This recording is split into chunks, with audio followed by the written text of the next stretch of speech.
আসসালামু আলাইকুম। সুপ্রিয় দর্শক শ্রোতা, আমন্ত্রণ জানাচ্ছি রেডিও নলতার বিকালের সংবাদে। আজ সোমবার 15 ডিসেম্বর 2025 খ্রিস্টাব্দ, 30 অগ্রহায়ণ 1432 বঙ্গাব্দ, 24 জামাদিউ সানি 1447 হিজরি। আপনাদের সাথে আছি আমি Mohammad Rabiul Islam. Nalta Ahsanullah polytechnic institute and skill training সেন্টারের সৌজন্যে জানিয়ে দিচ্ছি সংবাদ শিরোনাম।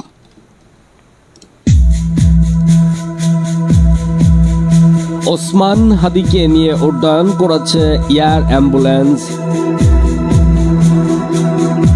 সন্ত্রাস বিরোধী আইনে সাংবাদিক আনিস আলমগীর ও অভিনেত্রী মেহের আফরোজ শাওন সহ 4 জনের বিরুদ্ধে অভিযোগ দায়ের করা হয়েছে। আজ কালীগঞ্জ উপজেলা হলরুমের রূপান্তরের আয়োজনে আন্তঃপ্রজন্ম সংলাপ অনুষ্ঠিত হয়েছে। শ্যামনগরে স্থানীয় জাত বৈচিত্র্য ও বীজ সংরক্ষণ বিষয়ে প্রশিক্ষণ অনুষ্ঠিত। সুষ্ঠু নির্বাচনে সকলের সহযোগিতা প্রয়োজন বললেন প্রধান নির্বাচন কমিশনার। নির্বাচন পর্যবেক্ষণের রেকর্ড সংখ্যক বিদেশি পর্যবেক্ষক থাকবে বললেন প্রধান নির্বাচন কমিশনার এএমএম নাসির উদ্দিন। সিডনিতে ইহুদি উৎসবে সন্ত্রাসী হামলা, বিশ্ব নেতাদের নিন্দার ঝড়। কলম্বিয়ায় 80 মিটার গভীর খাদে শিক্ষার্থীদের বহনকারী বাস, নিহত 17 জন। প্রীতি ম্যাচে বিজয় দিবস উদযাপন করবে বাংলাদেশ ক্রিকেট বোর্ড বিসিবি। এবং এমবাপ্পে রদ্রিগোর গোলে স্বস্তির জয় পেল রিয়াল মাদ্রিদ। এতক্ষণ শিরোনাম শুনছিলেন, এবারে বিস্তারিত সংবাদ। শুরুতে জানিয়ে দিচ্ছি জাতীয় সংবাদ।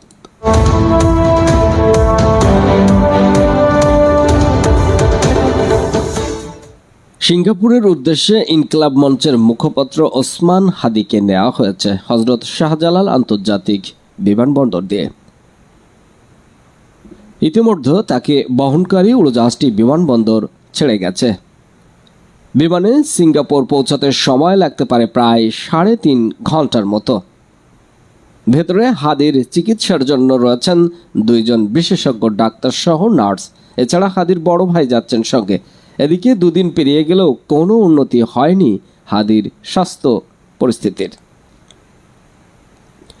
সন্ত্রাস বিরোধী আইনে সাংবাদিক আনিস আলমগীর ও অভিনেত্রী মেহের আফরোজ শাওন সহ 4 জনের বিরুদ্ধে অভিযোগ দায়ের করা হয়েছে। রাতে রাজধানীর উত্তরা পশ্চিম থানায় জুলাই রেভলিউশনারি এলিয়েন্সের কেন্দ্রীয় সংগঠক আরিয়ান আহমেদ এই অভিযোগ করেন। অভিযুক্ত অন্য 2 জন হলেন মারিয়া কিশপট ও ইমতু রাশিদ ইমতিয়াজ। অভিযোগপত্রে বলা হয়েছে 2024 সালের জুলাইয়ে বৈষম্য বিরোধী ছাত্র আন্দোলনের পর তৎকালীন প্রধানমন্ত্রী শেখ হাসিনা দেশ ছাড়লেও তার অনুসারীরা বিভিন্ন কৌশলে দেশে অবস্থান করে রাষ্ট্রের স্থিতিশীলতা ও অবকাঠামো ক্ষতিগ্রস্ত করার লক্ষ্যে রাষ্ট্রবিরোধী তৎপরতা চালিয়ে আসছেন। অভিযোগে আরও উল্লেখ করা হয়, 5 আগস্টের পর থেকে অভিযুক্তরা সামাজিক যোগাযোগ মাধ্যম ও বিভিন্ন টেলিভিশন টক শোতে অংশ নিয়ে নিষিদ্ধ সংগঠনকে পুনর্জীবিত করার প্রচারণা চালাচ্ছেন, যা আওয়ামী লীগকে পুনর্বাসনের অপচেষ্টা হিসেবে দেখানো হয়েছে। ভোটাররা যেন তাদের ভোটাধিকার প্রয়োগ করতে পারে সেটা নিশ্চিত করা নির্বাচন কমিশনের দায়িত্ব। ভোট দিতে আসার জন্য ভোটারদের প্রতি আহ্বান জানিয়েছেন প্রধান নির্বাচন কমিশনার এএমএম নাসির উদ্দিন। সকালে রাজধানীর গুলশানে ইয়ত ভোটার অনুষ্ঠান উদ্বোধনের পর এসব কথা বলেন নির্বাচন কমিশনার। তিনি বলেন, একার পক্ষে সুষ্ঠু, নিরপেক্ষ ও বিশ্বাসযোগ্য নির্বাচন সম্ভব নয়। এক্ষেত্রে সকলের সহযোগিতা প্রয়োজন। তিনি আরও বলেন, প্রথমবারের মতো একদিনেই গণভোট, পোস্টাল ব্যালট ভোটের অন্তর্ভুক্ত করা হয়েছে। এদিকে আসন্ন ত্রয়োদশ জাতীয় সংসদ নির্বাচনকে কেন্দ্র করে বিদেশি নির্বাচন পর্যবেক্ষকরা অংশগ্রহণ করবে। আগামী 12 ফেব্রুয়ারি অনুষ্ঠিত এই নির্বাচন পর্যবেক্ষণের শতাধিক বিদেশি পর্যবেক্ষক বাংলাদেশে আসতে পারে বলে জানিয়েছেন প্রধান নির্বাচন কমিশনার ও পররাষ্ট্র মন্ত্রণালয়। সংশ্লিষ্ট কর্মকর্তাদের মতে 2008 সালের পর এটি হতে যাচ্ছে বিদেশি পর্যবেক্ষকদের সর্বোচ্চ উপস্থিতি সম্পন্ন নির্বাচন।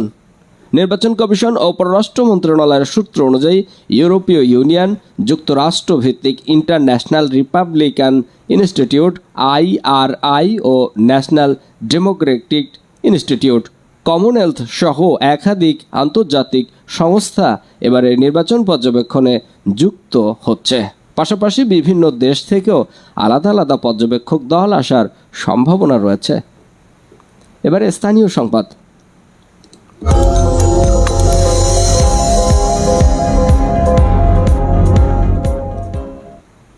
আজ কালীগঞ্জ উপজেলা অফিসার হলরুমে রূপান্তরের আয়োজনে আন্তঃপ্রজন্ম সংলাপ অনুষ্ঠিত হয়েছে। এ বিষয়ে আরো বিস্তারিত জানাচ্ছেন কালীগঞ্জ থেকে আমাদের সহকর্মী সুকুমার দাস বাচ্চু।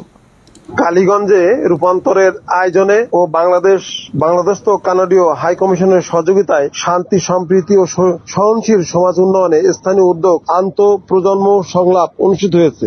আজ 15 ডিসেম্বর বেলা 11টায় কালীগঞ্জ উপজেলা অফিসার্স ক্লাবে রূপান্তরের সমন্বয়কারী মফিজুর রহমানের শুরুতে স্বাগত বক্তব্যের মধ্য দিয়ে এই কার্যক্রম শুরু হয়। কালীগঞ্জ প্রেস ক্লাবের সভাপতি শেখ সোহেল বারী সবুর সভাপতিত্বে ও সাধারণ সম্পাদক সুকুমার দাস বাচ্চুর সঞ্চালনায় আন্তঃপ্রজন্ম সংলাপ অনুষ্ঠানে তরুণ প্রজন্ম, বয়স্ক ব্যক্তি সহ বিভিন্ন শ্রেণী পেশার মানুষ অংশগ্রহণ করে। এই সংলাপে অংশগ্রহণ করে বক্তব্য রাখেন বিশিষ্ট আইনজীবী অ্যাডভোকেট জাফর ইব্রাহিম, সুশীলনের পরিচালক মোস্তফা আখতারুজ্জামান পল্টু, বাংলাদেশ সাংবাদিক সমিতি কালীগঞ্জ শাখার সভাপতি শেখ আনোয়ার হোসেন, উপজেলা লেডিস ক্লাবের সম্পাদিকা ইলা দেবী মল্লিক। এছাড়া অন্যান্যের মধ্যে আরো বক্তব্য রাখেন কণিকা সরকার, পূজার্চন পরিষদের সাধারণ সম্পাদক ডাক্তার মিলন কুমার ঘোষ। এই এলাকায় শান্তি সম্প্রীতি রক্ষায় আন্তঃপ্রজন্ম সংলাপ অনুষ্ঠান যারা মুরব্বী রয়েছেন তারা এই দুটি বয়সের পার্থক্যই শুধু নয়, তাদের চিন্তা ভাবনার অনেক পার্থক্য আমরা দেখছি। আধুনিক প্রজন্ম তারা নতুন ভাবে এই সমাজটাকে প্রতিষ্ঠিত করতে চাচ্ছেন, সাথে সাথে আমাদের যারা সিনিয়র রয়েছেন, মুরব্বী রয়েছেন, অভিভাবক রয়েছেন,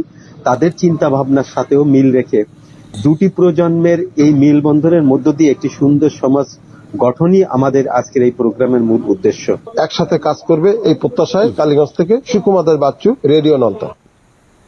এদিকে শ্যামনগরে স্থানীয় জাত বৈচিত্র্য ও বীজ সংরক্ষণ বিষয়ে এক প্রশিক্ষণ অনুষ্ঠিত হয়েছে। এ বিষয়ে আরো বিস্তারিত জানাচ্ছেন শ্যামনগর থেকে আমাদের সহকর্মী রণজিৎ বর্মন।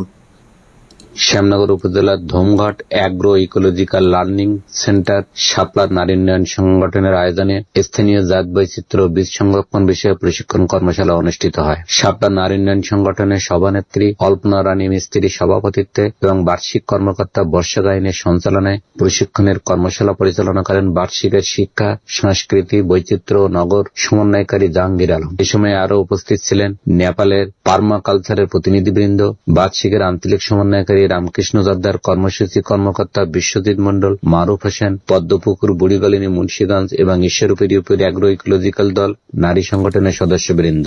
শ্যামনগর থেকে রণজিৎ বর্মন, রেডিও নলতা।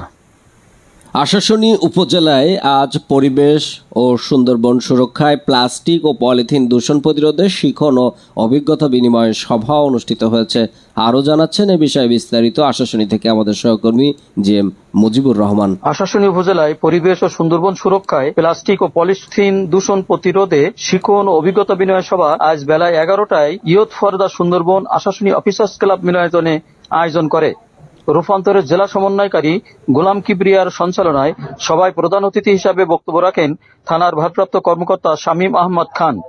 বিশেষ অতিথি ছিলেন ও অন্যদের মধ্যে বক্তব্য রাখেন উপজেলা সমাজসেবা কর্মকর্তা মোহাম্মদ রফিকুল ইসলাম, প্রেস ক্লাবের সভাপতি SK হাসান, জেলা জার্নালিজম ফর সুন্দরবনের উপদেষ্টা GM মুজিবুর রহমান, আশাশুনি সরকারি কলেজের প্রভাষক রবিউল ইসলাম, আশাশুনি সরকারি মাধ্যমিক বিদ্যালয়ের প্রধান শিক্ষক মাজারুল ইসলাম মুকুল, আশাশুনি বাজার কমিটির সভাপতি ABM Alamgir Pintu, secretary Zakir Hossain Prince, Al Mahmud Tikka, Kamrun Nahar Kosi, NGO কর্মী আসাদুল ইসলাম, ইমাম মাওলানা বাকিবিল্লাহ, শিক্ষক আবু মুসা, ইয়ুথ ফর সুন্দরবন সহসভাপতি কর্ণ বিশ্বাস KD প্রমুখ। সবাই আশাশুনিতে পলিথিন ও প্লাস্টিকের দূষণ রোধে গৃহীত বাস্তবায়িত কার্যক্রম তুলে ধরা হয়। সাথে সাথে কার্যক্রমকে আরো গতিশীল ও সফল করতে বিভিন্ন সিদ্ধান্ত গ্রহণ করা হয়। আশাশুনি থেকে যে মুজিবুর রহমান, রেডিও নলতা। এদিকে সাতক্ষীরা সদর উপজেলার ভোমরা ইউনিয়নের শ্রীরামপুর রাস্তাটির একেবারে বেহাল দশা। এ বিষয়ে আরো বিস্তারিত জানাচ্ছেন ভোমরা থেকে আমাদের সহকর্মী আসাদুল হক।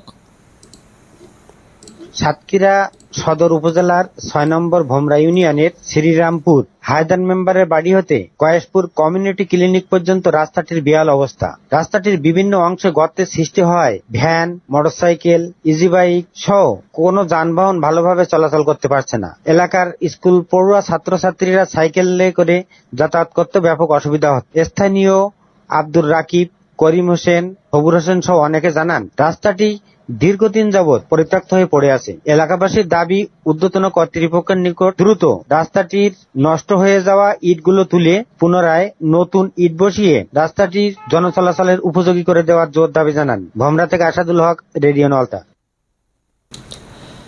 এদিকে শ্যামনগরের গাবুরায় মোটর ভ্যান শ্রমিকদের অফিস উদ্বোধন অনুষ্ঠিত হয়েছে।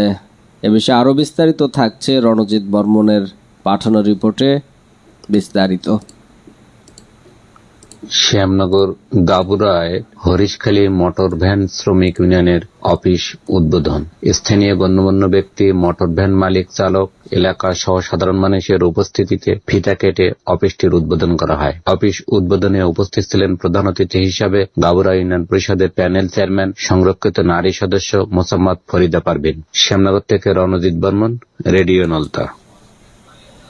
এই খবর আপনারা শুনতে পাচ্ছেন রেডিও নলতা 99.2 FM থেকে। একই সাথে রেডিও নলতার অফিসিয়াল ফেসবুক পেজে সরাসরি দেখতে পাচ্ছেন। আপনাদের সাথে আছি আমি মোহাম্মদ রবিউল ইসলাম। নলতা হাসপাতাল অ্যান্ড কমিউনিটি হেলথ ফাউন্ডেশনের সৌজন্যে জানিয়ে দিচ্ছি আন্তর্জাতিক সংবাদ।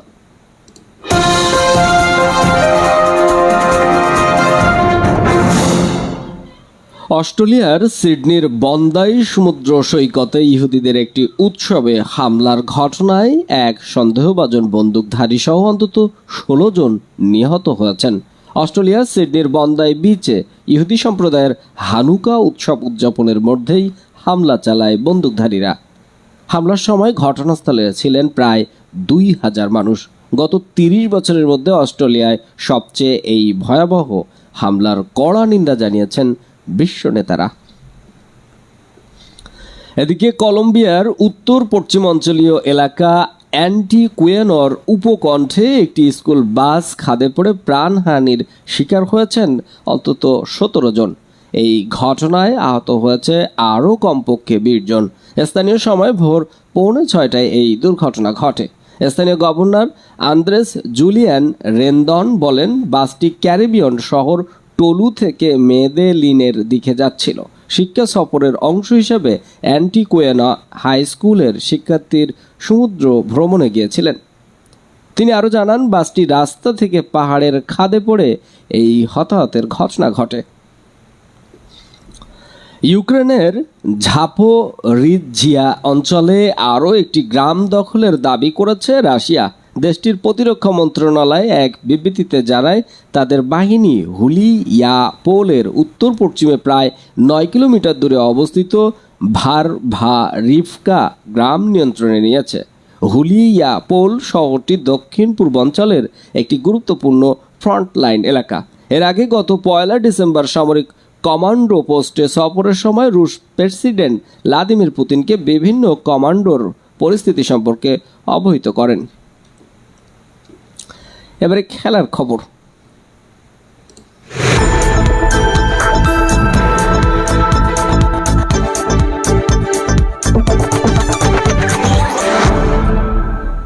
ক্রিকেটের খবর। বিজয়ের চেতনায় আবারও একসঙ্গে মাঠে নামছেন দেশের সাবেক ক্রিকেটাররা। মহান বিজয় দিবসের সকলে মিরপুরের শেরেবাংলা জাতীয় ক্রিকেট স্টেডিয়ামে মুখরিত হবে তাদের পদচারণায়। প্রতি বছরের মতো এবারও আয়োজন করা হয়েছে ঐতিহ্যবাহী প্রীতি ক্রিকেট ম্যাচের। সেখানে মুখোমুখি হবে বীর মুক্তিযোদ্ধা ক্রিকেটার শহীদ জুয়েল ও শহীদ মোস্তাকের নামে গঠিত দুটি একাদশ। ম্যাচটি শুরু হবে বিজয় দিবসের দিন সকাল 10টায়। এবারে ফুটবলের খবর। স্প্যানিশ লা লিগায় দেপোর্তিভো আলভাসকে 2-1 গোলে হারিয়েছে রিয়াল মাদ্রিদ। এই জয়ে 43 পয়েন্ট নিয়ে শীর্ষে থাকা বার্সেলোনার চেয়ে 4 পয়েন্ট পিছিয়ে আছে কোচ আলোনসোর শিষ্যরা। এদিন ম্যাচের শুরু থেকে আক্রমণ পাল্টা আক্রমণে জমে ওঠে খেলা। 24 মিনিটে চোট কাটিয়ে দলে ফেরেন কিলিয়ান এমবাপ্পে। কিলিয়ান এমবাপ্পের গোলে ডেডলক ভাঙে রিয়াল মাদ্রিদ। মাঝ মাঠ থেকে জুড বেলিংহামের বাড়ানো বল ধরে স্কোর লাইন 1-0 করে এই ফরাসি তারকা। শেষ করছি রেডিও নলতার বিকালের সংবাদ। যাওয়ার আগে জানিয়ে দিচ্ছি সংবাদ শিরোনামগুলো আরও একবার।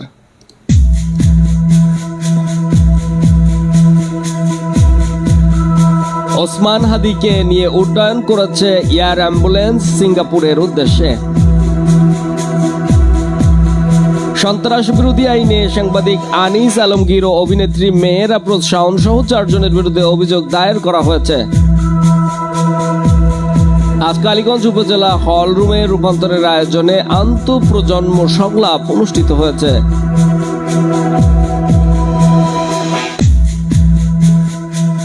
শ্যামনগরে জাতীয় জাত বৈচিত্র্য ও বীজ সংরক্ষণ বিষয়ে প্রশিক্ষণ অনুষ্ঠিত। সুষ্ঠু নির্বাচনে সকলের সহযোগিতা প্রয়োজন বললেন প্রধান নির্বাচন কমিশনার। নির্বাচন পর্যবেক্ষণে রেকর্ড সংখ্যক বিদেশি পর্যবেক্ষক থাকবে বললেন নির্বাচন কমিশন। সিডনিতে ইহুদিদের উৎসবে সন্ত্রাসী হামলা, বিশ্ব নেতাদের নিন্দার ঝড়।